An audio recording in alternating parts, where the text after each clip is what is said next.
you ever had this regret? Like, what if I had stayed at this job? I might be the CEO of that company by now, or something like that.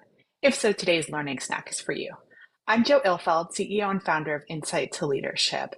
And for my own career, I worked for 3 years and then went to grad school to get my PhD.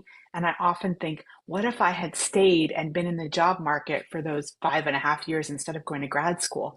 Like, would I have done something different? Would I have taken a different tack in my life? And recently, I was talking to one of my clients, and they were saying, like, oh, perhaps if I'd stayed at these other jobs, I'd be in a very different position right now thinking about retirement.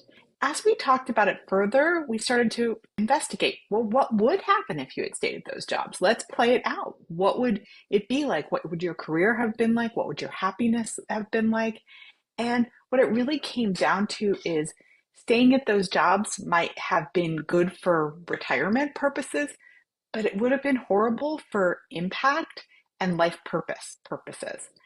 And I think so often it's easy to look at one thing and regret it, one piece of the puzzle and regret it and think that's the whole picture. But I think if you're going to compare what you're doing now to what you might have done in the other world, you need to think of all the different pieces: your home life, your relationships with family, travel, other opportunities or things you've been able to do, the impacts you've been able to make. And so easy to get stuck on just one thing like title or money.